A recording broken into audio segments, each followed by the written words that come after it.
Assalamu everyone. Now, the game we'll be analyzing today is played in the third round of the National Chess Championship at board number one. Now, telling you a little bit about both players is that Mr. Faisal Khan hails from Lahore and Mr. FIDE Master Waqar hails from Karachi. Now, everyone knows about FIDE Master Waqar. He's one of Pakistan's oldest FIDE Masters. He's played the Nationals many times and is part of the current Pakistani chess team. Mr. Faisal Khan qualified for the nationals through the district, winning the district championship, getting in the top 15, and came with me in my bus to Punjab. Now I've played Mr. Faisal Khan quite a number of times, and our score is almost drawn. I'm pretty sure it's drawn, and that's just because he's a pretty solid player, as you'll see in this game, and doesn't divulge too much into chaos over the board, as they say, and keeps a pretty balanced position overall. Now, without much further ado, we'll begin analyzing the game. White begins with e4, we have c5, the Sicilian defense, knight f3, knight c6, d4, cd, knight captures d4, and knight to f6. And with the move f3, we enter into this sort of sideline of the Sicilian defense. You do play the move f3 in the Sicilian, but that's usually after knight to c3, d6, f3. And with the moves e6, bishop e3, you aim to castle long and play an attacking game of chess. Now the move f3 right now is white simply being flexible.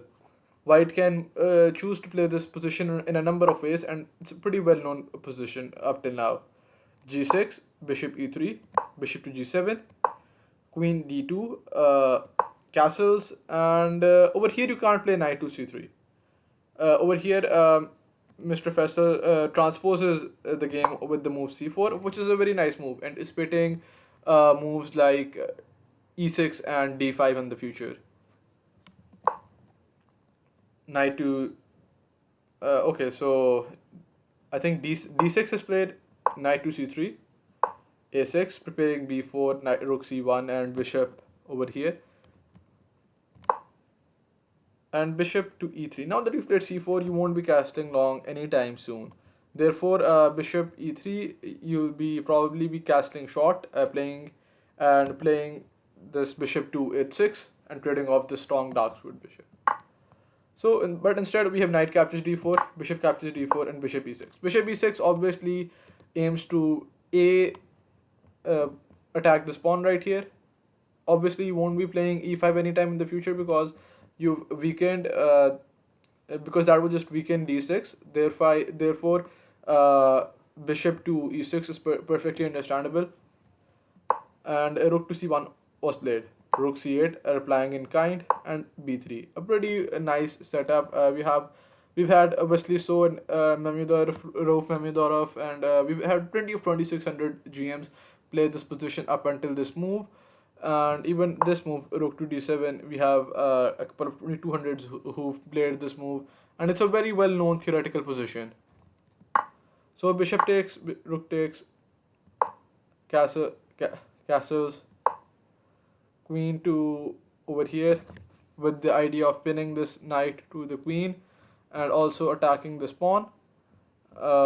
Also, you're taking control of the dark squares on the queen side, so you stop a queen side expansion.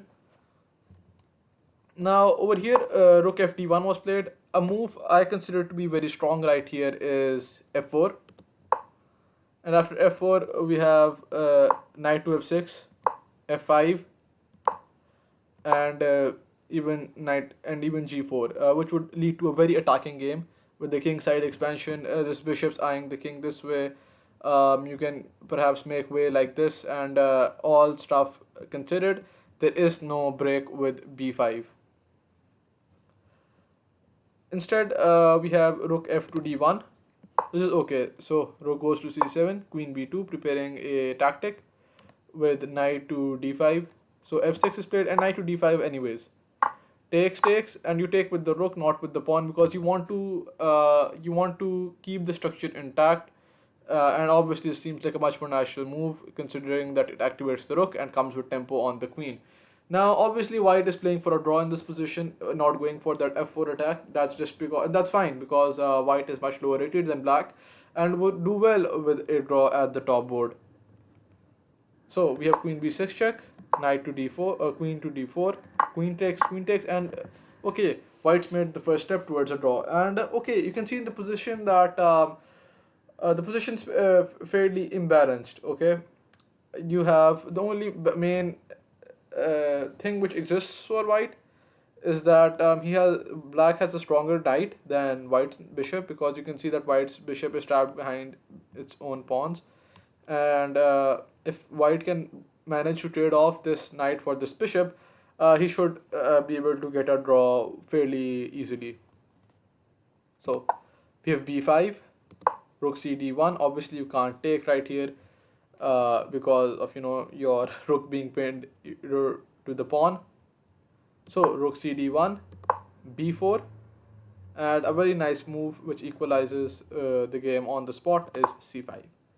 Now c5 attacks both this pawn and that pawn, and obviously you can't take with your own pawn because that it would just lose the knight back, and therefore you have to take with the knight, so or the rook.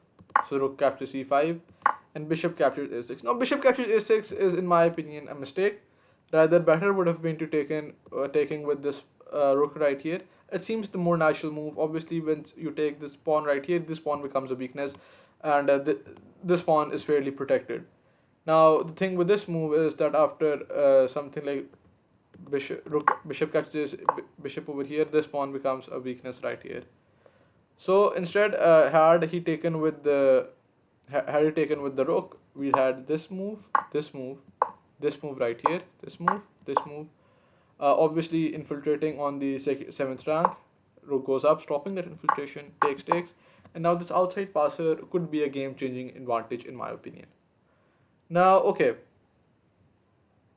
rook b8 was played, bishop goes back to f1, king f7, king f2, and now you see both these king moves signify that white is actually copying what black is doing in some sense, and is just trying to stop any tactical chaos from emerging over the board. He's playing a pretty solid position, keeping care of both sides' imbalances, and just trying to make one move in reply to his opponent's move. Knight to e5, as I said, and now this dark squid, this knight right here is going to be a very big menace in the endgame, seeing how all of white's pawns are on light squares, and that just traps in his bishop.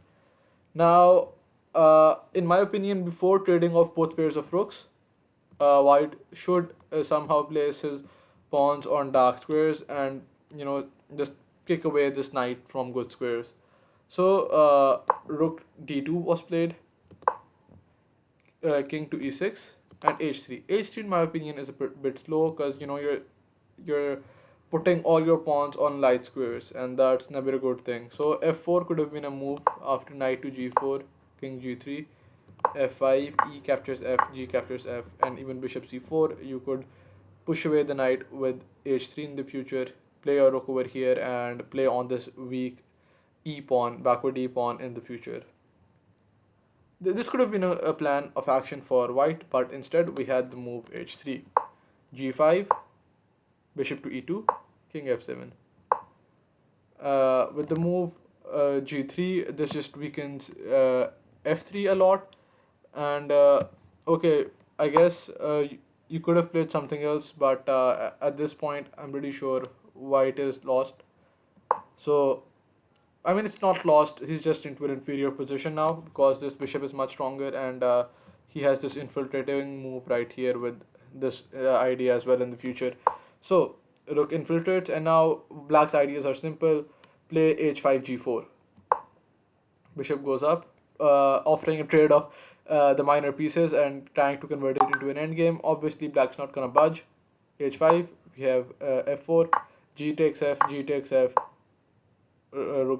bishop goes back to the knight goes back to g6, and bust open the position with the move e5, e takes. Now obviously this was a golden opportunity for white to save the game with taking over here, and I'm pretty sure this should have favored white immensely after something like takes,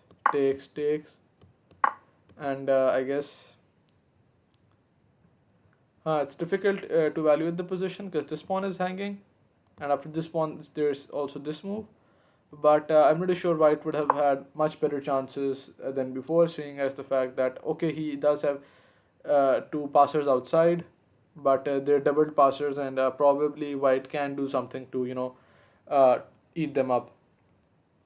So, instead we have knight captures e5, bishop captures bishop c4, and obviously now white's getting desperate, even because even right here, if say black takes the pawn, you take with your rook, this pawn is falling, and now black is in a completely winning end game because of the fact that he has two connected passers outside. Now, okay, the game can perhaps continue like this, but still this favors black immensely. So instead, after bishop captures bishop c4, we have king over here and bishop over here. Now this obviously aims to stop these two pawns and also protect this pawn right here. But this move loses to an elementary tactic, which is this. You have to let go of the exchange. I mean, you can keep the exchange with these moves. Like you can play this, but after takes here, this is just winning for white. But still, the material on the board is sort of equal. Black is up a pawn, but not for long. He'll be down 2 pawns soon. So there is that. So he chose to let go of the bishop, of the rook, and we have takes, and now you finally activate your last piece. Some nice conversion by FM Waqar right here. A very boss move I liked was after this move he just played this, and white resigned because there's nothing more to be done. This pawn is falling in the future. Okay, you can takes, but this is just a lost endgame considering the fact that he has two connected passers right here, and these pawns won't be going up anytime soon. So yeah, that was the game. Hope you guys enjoyed. If you guys have any more interesting games you would like to send me for the channel, do let me know in the comments. The next video, whenever I'll post it, is going to be a banger. So do check that out as well. Until then, yeah, take care. See you guys in the next video. Thank you.